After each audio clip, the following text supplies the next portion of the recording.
Hey there, welcome back to High Infidelity, the best channel for cheating stories. Like and subscribe to channel for more spicy stories. Now, let's get into today's story video. Wife cheated after 13 years together. Please keep in mind that my wife, 28 female, and I, 28 male, have been married for 13 years and are the proud parents of 2 children. The two of us began dating when we were 16 years old, and have been together ever since. We got married 3 years ago this month. Because we were in the kind of relationship that everyone wants to be in, it was expected of us to get married while we were still reasonably young. Between a year and a half and 2 years ago, things began to change between us and in our relationship as a whole. Her distance increased, both emotionally and physically, as a result of some family troubles. She also began to become too possessive of her phone, and she began to get more intimate with a male colleague. What happened was that I snooped, yes, I realize this is a horrible thing, on her phone because I had a sneaky suspicion that something was wrong with her due to a number of things and discovered messages indicating her involvement with this particular guy.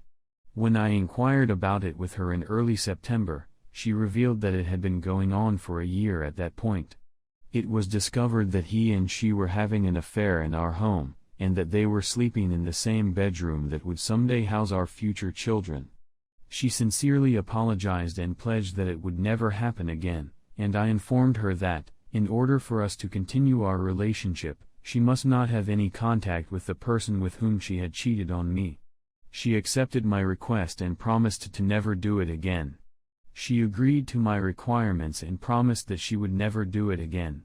Almost 2 months later, they are still in contact on a regular basis, with her claiming that it is unreasonable of me to ask her not to interact with someone she considers to be a close friend of hers. Honestly, I'm at a loss for what to do next at this point. In an effort to test whether I can keep going, I'm afraid that I won't be able to place my trust in her ever more than once. I believe that her decision to retain contact with him indicates that she values their relationship above her and my relationship. What I'm really struggling with is deciding between what my instincts are telling me and what my intellect is urging me to do. She also urged me not to inform any of our friends about what was going on, so I don't have anybody else to turn to for guidance at this point. We really apologize for the outburst, but this is the first time I've put it all down on writing, and I honestly don't know how to continue or live with the circumstances at this point. Edit: I wasn't expecting such a big reaction from the community. The majority of you found this beneficial, with the exception of a minority of you who seem to feel that harsh replies are acceptable when someone's whole life is falling around them. I know exactly what I need to do, all that remains is for me to remove the bandage and go to work. I'm going to call the lawyer with whom I had a brief conversation a few weeks ago tomorrow and see what he has to say about how to proceed with the situation. Update 1. Following my letter to you a little more than 1 month ago, I went over all of your suggestions and contacted an attorney, notified my parents and a few close friends, and informed my wife that I want a divorce. As she sobbed and begged, she promised to make things right and to refrain from contacting with the AP in the future. We spent the whole weekend with her, making promises and saying and doing all that was expected of us. Despite the fact that I didn't believe her totally, I was willing to give her one more chance to save what I felt we had. Things were okay, we had been coexisting for about a month, but she was paying more attention to me and was less engrossed in her phone's notifications. After that, 2 weekends ago, she handed me her phone to show me something, and as I carefully went up on her open apps, there she was, on Instagram, speaking with her Associated Press reporter. After I freaked out, the woman informed me that he had just texted her and that she was unable to respond. They were talking about what they were going to do the next night as I was reading their conversation. Once again, I was taken advantage of, lied to, and duped. She said that she would ultimately ban him, but that she wanted to say goodbye since he was a pal in the meanwhile. I told her it was inexcusable and that she needed to stop all connection with him and block him immediately, which she agreed to do right away and pledged to do. I inquired of her 2 days later as to whether she had blocked him, and she said that she had not. The long and short of it is that I notified her right immediately that we were divorcing and that we could either go through mediation if she agreed with my wishes, or I could hire a lawyer and obtain what I wanted regardless of whether she agreed. She agreed to mediation, and we will begin the process as soon as possible. It took me a lot longer than it should have, but I've now gained enough self-respect to put a stop to this and go out and live the life of happiness that I so richly deserve. She continues to attempt to make me feel guilty about it all, blaming me to some extent and telling me what a terrible situation I am putting her in, but I remind her that it was her choices, not mine, that brought about this, and that she must deal with the consequences of her actions, which she does not. I've been notifying more of my friends about what happened, in addition to alerting the rest of my family about what happened. This is not how I had envisioned my life would turn out, but I see it as a blessing in disguise, and I am certain that I will meet someone who will really make me happy in the end. Final update: I was gaslighted as soon as I notified my ex-girlfriend, who is 29 years old, of our planned divorce, and the gaslighting began immediately.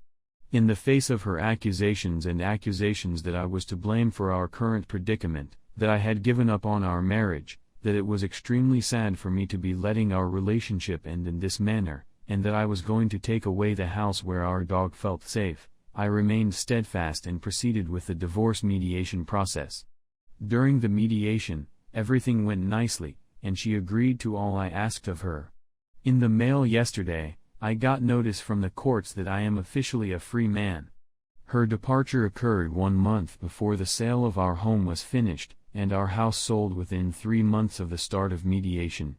We were living together while waiting for the house to sell, during which time she continued to blame me and tell me that I am terrible because I refused to speak to her at all, among a slew of other things that only an extremely ill person would believe given the circumstances, among other things, and the gaslighting continued.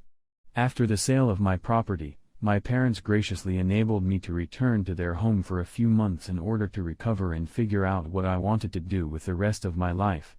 I was able to look back on the relationship after I began attending weekly counseling sessions and see how poisonous and one-sided it had become after I began going. In order to placate her and her excessive standards and expectations, I was the one who was always putting myself last and denying myself pleasure in order to appease her and her standards and demands. She is being treated by my therapist for borderline personality disorder, which runs in her family, which makes perfect sense to me. In addition, my capacity to identify, resolve, and maintain awareness of the underlying problems that led to my involvement in a toxic relationship has been strengthened, and I am now confident in my ability to recognize the warning signals in future circumstances. I also recommitted to my physical health, shedding 15 pounds in 3 months and returned to running, where I am currently preparing for a 10K race this summer. The beginning of this month saw the relocation of my personal belongings to my own apartment in New York City, where I'm meeting up with old friends and entering into a romantic relationship for the first time in my adult life, albeit pretty unsuccessfully at this point. Aside from that, I received a promotion in my place of job a few weeks ago for which I had put out a significant amount of effort. I'm in better physical, mental, emotional, and financial form than I've been in years, and her revealing her real colors by having an affair was the most beneficial service she could have provided to me at this point in our relationship. I've kept the affair a secret from all of our common acquaintances until now, for fear that she would get enraged and withdraw from the mediation process. Having reached a settlement in our divorce proceedings, I shall inform everyone in our lives of who she is and what she has done. Wasn't all of this simply a long-winded way of expressing that everything will turn out all right in the end? Our being duped does not make us less than human, and you should strive to use this experience as a springboard to develop yourself and become the best lovely person you can be. This will most likely be my last major article on this blog because, although I do not think my road to recovery is finished, I do believe it has just began a new chapter, and lingering on what this lady did to me is not worth it at this point. I'd want to express my gratitude to you once again for all of your aid, both in terms of kind words and the difficult truth that I had to face.